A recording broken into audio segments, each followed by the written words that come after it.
కుడి పక్క ఒకరిని ఎడం పక్క ఒకరిని సిలువ వేశారు. అయితే కుడి పక్క ఉన్నవాడు దొంగ, ఎడం పక్క ఉన్నవాడు దొంగ, ఇద్దరు కూడా బందిపోట్లు దొంగలు. అయితే అటు ఇటు కాని మధ్యలో ఏ తప్పు చేయలేదండి. అది ఎందుకు సిలువ వేశారు చెప్పాలి. కొంతమంది అంటుంటారు, నేనే తప్పు చేయకపోయినా కూడా నన్ను దూషిస్తున్నారు, నేనేం తప్పు చేయకపోయినా కూడా నన్ను కొడుతున్నారు, నేనే తప్పు చేయకపోయినా కూడా నన్ను బహు బాధ పెడుతున్నారు, నేనే తప్పు చేయకపోయినా కూడా నాకు కష్టాలు ఎదురవుతున్నాయి, ఇబ్బందులు ఎదురవుతున్నాయి, ఇరుకులు ఎదురవుతున్నాయి అంటారు. కానీ ఏ తప్పు చేయకపోయినా కూడా ఈ లోకంలో నీకు శ్రమేనండి. హల్లెలూయా.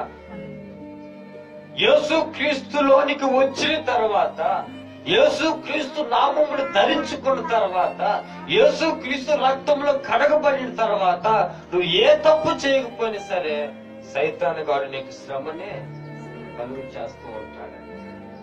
అయితే కొంతమంది బాధపడుతూ ఉంటారు, నేను ఏ తప్పు చేయలేదు కదా, నమ్ముకున్నది యేసునే కదా, పొందుకున్నది బాప్తిజమే కదా, నేను బాప్తిజం పొందిన కాడి నుంచి నా భర్త నన్ను కుదురుగా ఉంచుతాలేదు, నేను ప్రార్థన చేస్తే చాలు నా ఇంట్లో వాళ్ళు నన్ను ఏడిపిస్తుంటున్నారు, నన్ను ఇబ్బంది పెడుతున్నారు, నేనేం తప్పు చేశాను అది గమనించాలి.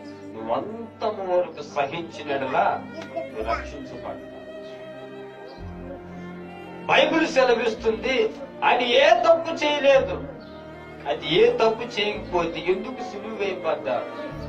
ఎందుకండి? ఎందుకు? ఆయన దేవుడు కుమారుడు అని చెప్పుకోవడం వల్ల సిలువ వేశాడు. హల్లెలూయా.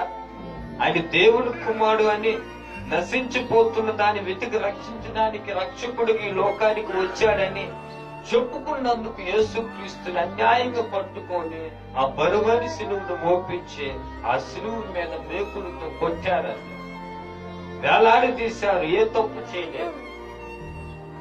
ఏ తప్పు చేయని వాడికి అన్ని శిక్షలేతే, అయితే చెయ్యలేని ఇంకా పాపము చేయలేదు, నేను చేయకుండా ఊరుకోలేదని పాపులుగా మునిగి తేలిన మనకి ఎన్ని శిక్షలు ఉంటాయి ఒకసారి ఆలోచించండి. అర్థమవుతుందా?